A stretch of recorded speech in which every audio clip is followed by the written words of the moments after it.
Hi friends, मैं परविंदर खारी।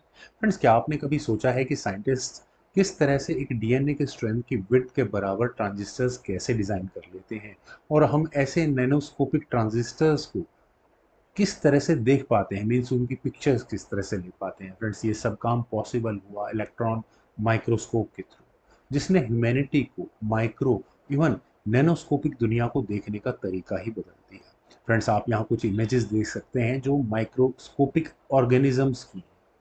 Friends, आज न केवल हम इस माइक्रोस्कोपिक दुनिया को देख सकते हैं, बल्कि हम इसके सेल के अंदर जो माइटोकॉन्ड्रिया होता है, इनफैक्ट उसके अंदर प्रोटीन है, उसकी भी इमेज को ले सकते हैं। फ्रेंड्स, साइंटिस्ट्स और इंजीनियर्स पिछले 60 सालों से इलेक्ट्रॉनिक माइक्रोस्कोप्स का यूज कर रहे हैं और छोटे छोटे ट्रांजिस्टर्स डेवलप भी उसी के थ्रू कर रहे हैं। और आज की टेक्नोलॉजी के साथ तो ये माइक्रोस्कोपिक दुनिया को हम मिलियन टाइम्स जूम करके देख सकते हैं और इवन इंडिविजुअल एटम की तस्वीरें भी ले सकते हैं। फ्रेंड्स, इलेक्ट्रॉन माइक्रोस्कोप मेन दो तरह के होते हैं। स्कैनिंग इलेक्ट्रॉन माइक्रोस्कोप या एसईएम सरफेस इमेजेस को देखने के लिए होता है, जैसे कि नमक के कण या फिर इस्तेमाल की गई टूथब्रश।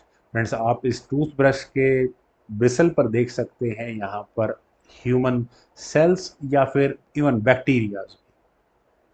लेकिन फ्रेंड्स, चलते हैं अपने electron microscope. Scanning electron microscope की मैक्सिमम रिजोल्यूशन करीब 1 नैनोमीटर तक होती है। मतलब एडजेसेंट फीचर्स या डॉट्स को रिजोल्वेबल डाटा के बीच में डिस्टेंस सिर्फ 1 नैनोमीटर का हो सकता है। दूसरे प्रकार के इलेक्ट्रॉनिक माइक्रोस्कोप्स हैं टीईएम या ट्रांसमिशन इलेक्ट्रॉन माइक्रोस्कोप, जो मटेरियल के अंदर के स्ट्रक्चर की भी तस्वीरें ले सकता है, जैसे कि एक्सरे हमारे शरीर के अंदर की हड्डियों तक की तस्वीरें लेता है।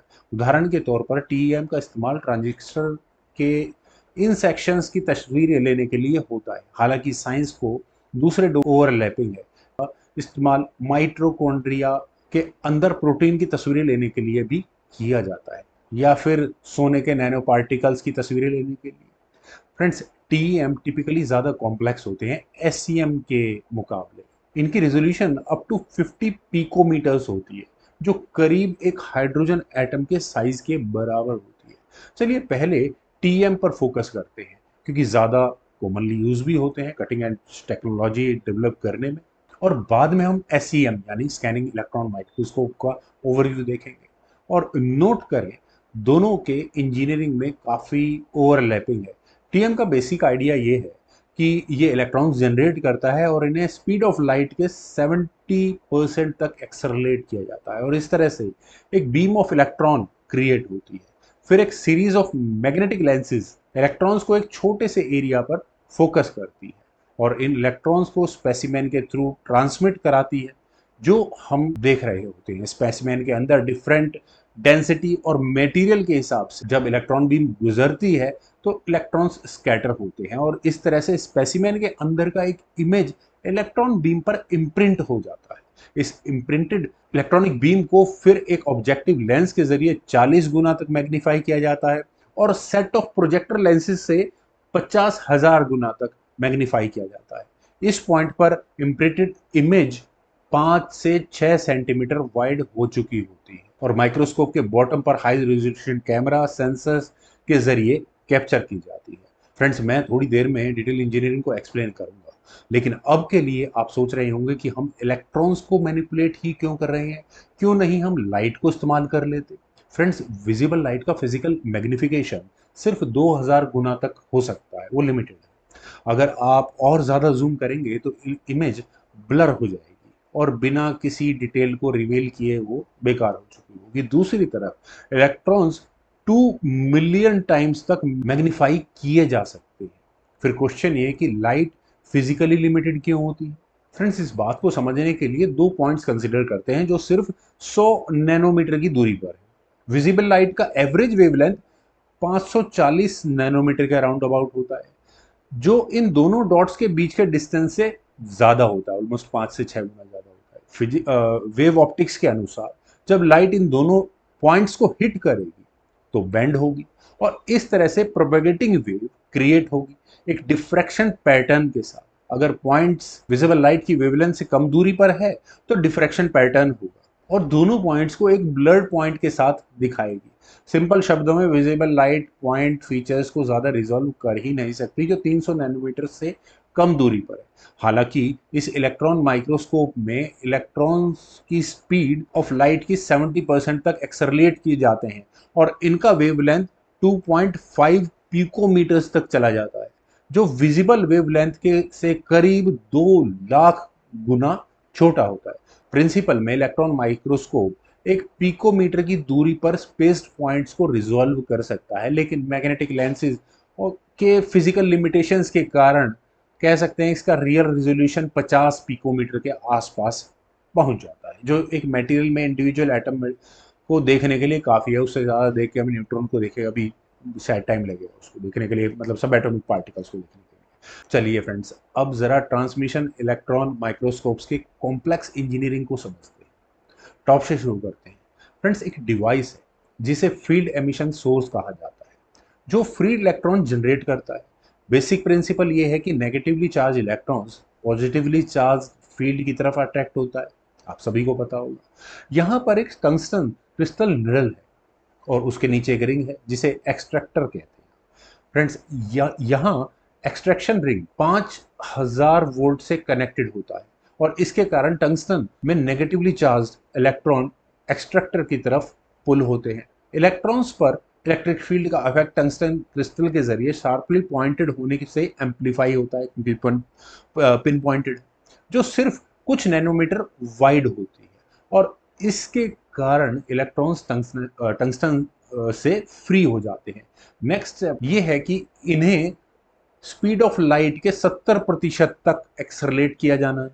इसके लिए मैटर लिंक्स का इस्तेमाल करते हैं, जो एक दूसरे से tens of thousands of volt से ग्रेजुअली डिफरेंसेस पर होते हैं, ऊपर कम नीचे ज़्यादा। और पहले की तरह ये पॉजिटिवली चार्ज रिंग इलेक्ट्रोस्टैटिक का इस्तेमाल करते हुए नेगेटिवली चार्ज इलेक्ट्रॉन्स को अट्रैक्ट करते हैं, जो रिंग के सेंटर से एक्सेलरेट होते हुए नीचे की तरफ जाते हैं।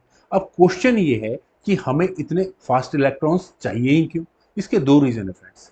पहला, ताकि स्पेसिमेन के थ्रू, मतलब जो हमारा जिसे हमें देखना है ऑब्जेक्ट, स्पेसिमेन के थ्रू ट्रेवल कर सके, आर पार निकल सके उसके, चाहे वो कोई ट्रांजिस्टर हो, प्रोटीन हो, क्रिस्टल लैटिस हो या जो भी चीज़ हो। 100 नैनोमीटर की थिकनेस का हम टारगेट लेके चलते हैं कि वो हमें विजिबल देखना है, क्योंकि वो ही हमारा टीएम का पर्पस होता है। फ्रेंड्स, दूसरी वजह यह है कि इलेक्ट्रॉन्स की वेव लाइक प्रॉपर्टीज होती हैं और जितने फास्ट इलेक्ट्रॉन्स जाएंगे उनकी वेवलेंथ उतनी ही छोटी होती जाएगी, यानी कि हमारी डिजायर्ड रेजोल्यूशन हमें आसानी से मिल जाएगी। फ्रेंड्स, अब हमने इलेक्ट्रॉन्स को डिजायर्ड स्पीड तक तो पहुंचा दिया है, लेकिन उन एटम्स का क्या करें जो ऑलरेडी पहले वहां पर चैम्बर में है? उनके लिए फ्रेंड्स वैक्यूम पंप्स हैं, जो एटमॉस्फेरिक मॉलिक्यूल्स को रिमूव करते हैं और वहां पर एक वैक्यूम क्रिएट होता है। वो ऐसा किस लिए? क्योंकि fast moving electrons air molecule से टकराकर रैंडम डायरेक्शन में स्कैटर हो जाएंगे और इस तरह से स्पेसिमेन की इमेज बर्बाद हो चुकी होगी। अब जब हमारे पास एक इलेक्ट्रॉन बीम है, बिल्कुल प्योर, तो अब हम मैग्नेटिक लेंसेज को समझते हैं, जो टोटल 3 तरह के होते हैं: कंडेंसर, ऑब्जेक्टिव और प्रोजेक्ट। कंडेंसर मैग्नेटिक लेंसेज का रोल ये होता है कि इलेक्ट्रॉन्स को सोर्स से फोकस करते हैं सैंपल के ऊपर, ताकि ये डिजायर्ड मैग्निफिकेशन के अनुसार एक माइक्रोमीटर से लेकर कुछ नैनोमीटर्स के साइज के एरिया को इल्यूमिनेट कर सके। स्पेसिमेन, जो कि एक होल्डर्स के अंदर रखा जाता है, वो एयरलॉक वैक्यूम चैम्बर के अंदर होता है। फ्रेंड्स, इनफैक्ट हम स्पेसिमेन को एक्स एक्सिस, वाई एक्सिस और जेड एक्सिस डायरेक्शन, इनफैक्ट उसे हम घुमा भी सकते हैं। वहां पर एक छोटी सी बीम स्पेसिमेन को हिट करती है, जो डिफरेंट एलिमेंट और मटेरियल की डेंसिटी के हिसाब से रिएक्ट करता है और इस तरह से स्पेसिमेन के अंदर इलेक्ट्रॉन्स डिफरेंट वे में स्कैटर्ड करते हैं और इस तरह से इलेक्ट्रॉन बीम कर के अंदर एक इमेज इम्प्रिंट हो चुकी होती है। नेक्स्ट फ्रेंड्स, अब लेंस, जो बाकी के लेंसेज है उनका क्या काम है? उसके आगे आता है ऑब्जेक्टिव लेंस और series of 4 projector lenses, you can say. इसका इस्तेमाल किया जाता है ताकि नैनो इमेजेस को इलेक्ट्रॉन बीम में रिजॉल्व और मैग्नीफाई किया जा सके up to width of few centimetres, ताकि हम उसे आराम से देख सकें। ये प्रोसेस दो पार्ट में सेपरेटेड है। पहला है ऑब्जेक्टिव लेंसेज, जो अक्सर माइक्रोस्कोप का हार्ट कंसीडर किया जाता है। ये इमेज को 40 गुना तक मैग्नीफाई कर देता है और इसके ऑप्टिकल एब्रेशन फाइनल रेजोल्यूशन को डिफाइन करते हैं। फिर प्रोजेक्टर लेंसेज इमेज को और 50,000 गुना तक मैग्नीफाई करते हैं। फ्रेंड्स, अब ऑप्टिकल एब्रेशंस क्या है और 20 लाख गुना का मैक्सिमम मैग्नीफिकेशन हमें क्यों चाहिए?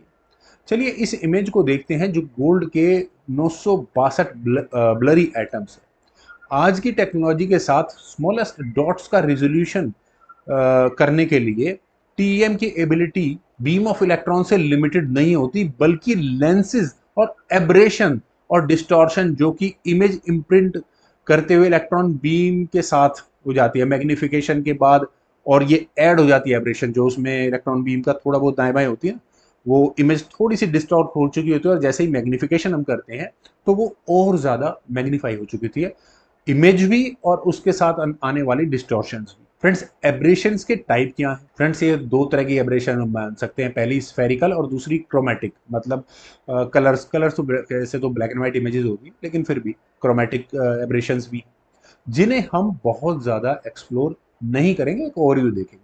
इसका बेसिक आइडिया ये है कि perfectly control electron beam reality हो ही नहीं सकती, ऑब्वियस।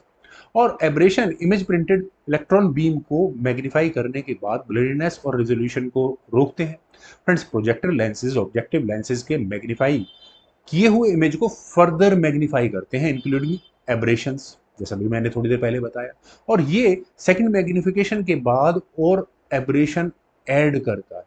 इसलिए बहुत सारी साइंस और इंजीनियरिंग तो इस एब्रेशन को रिड्यूस करने के लिए ही चाहिए होती है, जो ऑब्जेक्टिव लेंस ऐड करता है। अब क्योंकि ये फाइनल रिजोल्यूशन को सब नैनोमीटर स्केल तक ही लिमिट करता है। फ्रेंड्स, एक चीज़ है जो आप शायद सोच रहे हैं, वो ये कि ये मैग्नेटिक लेंसेज माइक्रोस्कोप या कैमरा लेंसेज की तरह नहीं दिखाई देते। कैसे magnetic lenses fast moving electrons पे ऑपरेट करते होंगे? वेल फ्रेंड्स, लेंसेज के अंदर एक कॉपर वायर कॉइल होती है। फ्रेंड्स, जब करंट कॉइल्स के थ्रू रन होता है तो मैग्नेटिक फील्ड प्रोड्यूस होता है। Friends, physics of magnetic lenses, ये मैग्नेटिक फील्ड इलेक्ट्रॉन्स की ट्रेजेक्टरी को चेंज करने के लिए इस्तेमाल किया जाता है। एक श्रिंकिंग हेलिकल डायरेक्शन में इलेक्ट्रॉन्स को सेंटर या ऑप्टिकल एक्सिस की तरफ बेंड कर सकते हैं। In short, magnetic lenses concave या कन्वर्जिंग लेंस मोड मर्ज करने के लिए, कन्वर्ज करने के लिए इलेक्ट्रॉन बीम को की तरह बनाए जा सकते हैं और इलेक्ट्रॉन्स को फोकल पॉइंट पर फोकस किया जा सकता है। फ्रेंड्स, जब electrons trajectory and focal point तक कंटिन्यू करते हैं और उसके बाद एक्सपेंड करते हैं तो ये एक मैग्नीफाइड इमेज प्रोड्यूस करते हैं।